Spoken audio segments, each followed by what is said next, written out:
Gerakan janin merupakan suatu hal yang dinanti-nantikan oleh ibu hamil. Selain menandakan kondisinya yang sehat, gerakan janin tersebut merupakan cara janin untuk berkomunikasi dan berinteraksi dengan bunda. Namun yang menjadi pertanyaan banyak ibu hamil adalah, kapan ya kira-kira ibu hamil dapat merasakan gerakan janin tersebut? Nah, untuk menjawab pertanyaan tersebut, yuk disimak penjelasan dari Dr. Febrian Syahdarus mengenai kapan idealnya ibu hamil mulai bisa merasakan gerakan janin. Yuk kita bahas, Bun. Sebelum dimulai, jangan lupa support channel ini dengan cara klik tombol subscribe yang ada di bawah agar dunia bunda semakin semangat menyampaikan informasi yang bermanfaat.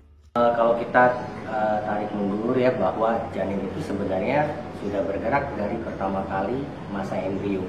Jadi di masa embrio itu atau di bawah 10 minggu, janin sudah bergerak sesuai dengan perkembangan sarafnya.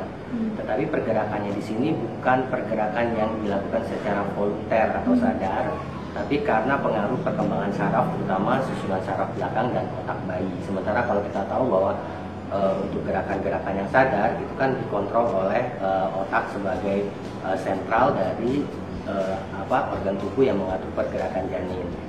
Nah, pada saat usia kehamilan 6 minggu ke atas, kalau kita lihat dengan USG, kadang-kadang kita sudah melihat gerakan-gerakan kecil dari bayi yang kayak kedut-kedutan, yang bayinya kayak meluruskan badan, itu sebenarnya sudah merupakan hitungan gerak.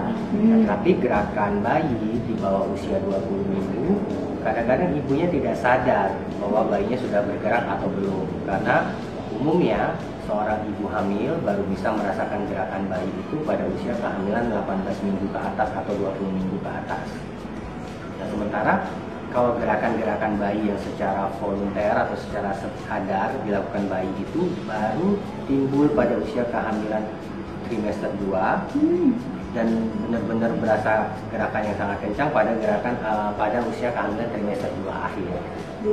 Ya, kenapa hal ini terjadi? Karena pada trimester 2 itu pertumbuhan saraf terutama otak sudah hampir rampung walaupun belum selesai atau belum sempurna. Jadi pada saat usia kehamilan seperti itu 18 minggu ke atas, ibunya baru untuk anak pertama kadang-kadang sudah mulai berasa, ada kedutan-kedutan kecil yang dirasakan sebagai gerakan. Tapi kadang-kadang ibunya juga nggak berasa, apalagi kalau ibunya, mohon maaf, misalnya berat badannya berlebihan. Karena kan lemak di perut itu kadang-kadang jadi kayak peredam, ibunya tidak terlalu merasakan gerakan bayi tersebut.